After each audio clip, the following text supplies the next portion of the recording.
انہوں نے آئیڈیا لگایا تھا لوگوں کو صحیح چیز بتانے کے لیے، صحیح راستہ بنانے کے لیے، جو انہوں نے طریقہ نکالا تھا اس تدبیر کے بارے میں پڑھا تھا. اور پھر ہم نے پڑھا تھا کہ اللہ تعالیٰ جس کی حفاظت کرنا چاہے اس کو کوئی کسی طرح بھی نقصان نہیں پہنچا سکتا ہے. اس بارے میں ہم نے پڑھا تھا. اس کے بعد لاسٹ جو ہم لوگوں نے پڑھا تھا کہ ہجرت آپ یعنی ہجرت کہتے ہیں اللہ کے لیے کسی جگہ کو چھوڑ کر کے دوسری جگہ جانے کو، تو ان کو مجبوراً ہجرت کرنی پڑی. یہاں تک ہم لوگوں نے پڑھا تھا. کوئی مجھے بتائے گا حضرت ابراہیم علیہ السلام پیدا کہاں ہوئے تھے؟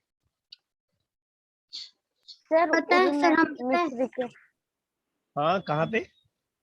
سر ہم بتائیں. عراق شہر ان میں پیدا ہوئے تھے. ٹھیک ہے.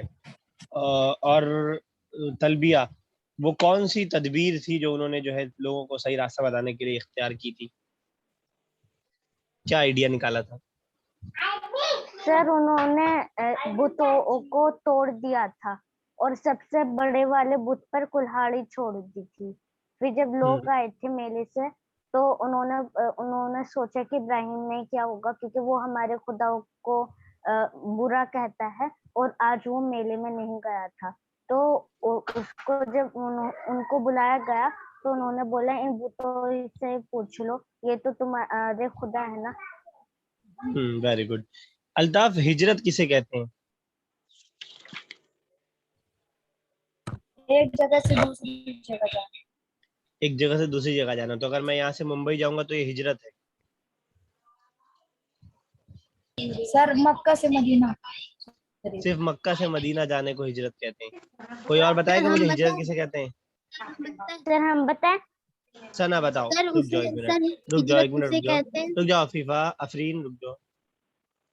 ہاں ثنا ہجرت کسے کہتے ہیں؟ عرش اور ناصرہ کیمرہ اوپن کر لو. امیرل تم بھی. ثنا صوفیہ.